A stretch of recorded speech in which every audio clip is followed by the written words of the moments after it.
ഇല്ല ഇല്ല ഇല്ല. ഏയ് ബാക്കി പൈസ എന്ത് ചെയ്യും? ഏത് പൈസ? ഏത് പൈസ എന്നാ?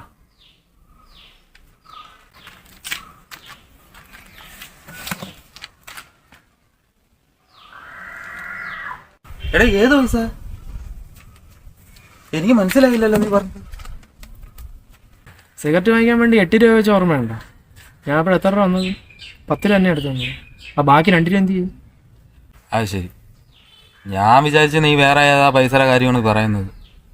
ഈ 2 രൂപ കാര്യമാണോ നീ ഇത്ര സീരിയസ് ആയിട്ട് ചോദിച്ചത്? അതെന്തോടാ 2 രൂപയ്ക്ക് വിലയില്ലേ? നമ്മളെ 2 രൂപയുടെയൊക്കെ വില അറിയണമെങ്കിൽ ബാങ്കിലെങ്ങാനും പോയി അവിടെ ചെന്ന് ഏതെങ്കിലും ക്യാഷുവല്ല അടയ്ക്കാൻ നേരത്തെ 1000 രൂപ, ഒരു എക്സാമ്പിൾ പറയാണ്, 1000 രൂപ കൊടുക്കാനുള്ളടത്ത് ഒരു 998 രൂപ കൊടുത്തിട്ട് എൻ്റെ ഇതുള്ളതെന്ന് പറഞ്ഞാൽ അവർ കേൾക്കുമോ? അവർക്ക് അവിടെ എല്ലാം കണക്കാണ്.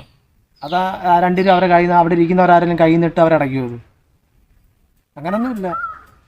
അത് വിടും. നീ പമ്പിലെങ്ങാനും പോയിട്ട് ഒരു 100 രൂപയ്ക്ക് പെട്രോൾ അടിച്ചിട്ട് 98 രൂപ കൊടുത്ത് നോക്കും, അവർ സമ്മതിക്കുമോ?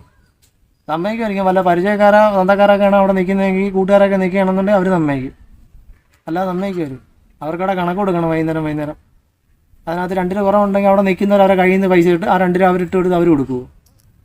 ഒന്നും വേണ്ട. നീ ഗൂഗിൾ പേ വെച്ചിട്ടല്ലേ റീചാർജ് ഒക്കെ ചെയ്യുന്നത്. അപ്പോഴത്തേക്ക് അതിനകത്ത് 2 രൂപ കുറവുണ്ടെന്നുണ്ടെങ്കിൽ അവിടെ റീചാർജ് ചെയ്യാൻ പറ്റുമോ? അല്ലെ 1 രൂപ കുറവുണ്ടെങ്കിൽ റീചാർജ് ചെയ്യാൻ പറ്റുമോ? പറ്റത്തില്ല. നീ ഇല്ല സില്ലിയായിട്ട് കാണുന്നില്ല 2 രൂപ. 2 രൂപയ്ക്ക് വിലയൊക്കെ ഉണ്ട്, 1 രൂപയ്ക്കും വിലയുണ്ട്. എടാ നമ്മളെ ഈ ഫ്രണ്ട്ഷിപ്പിൻ്റെ സ്നേഹത്തിൻ്റെ ഒക്കെ പുറത്ത് നമുക്ക് അതിനൊന്നും വിലയില്ല, മനസ്സിലായില്ല? അതിനൊന്നും കണക്കുമില്ല. പക്ഷെ ഇതൊന്നും ഇല്ലാത്തടത്ത് ഇതിനൊക്കെ കണക്കുണ്ടല്ലേ? അത് കണക്ക് തന്നെയാണ്. എൻ്റെ പൊന്നളയെ നീ ഒന്ന് നിർത്ത്. 2 രൂപയ്ക്ക് വരെ 500 വേണമെങ്കിൽ ഞാൻ തരാം. ഒന്നാം മനുഷ്യൻ ഭ്രാന്തെടുത്തിരിക്കുക, അതിൻ്റെ തൊലിഞ്ഞ ഡയലോഗ്.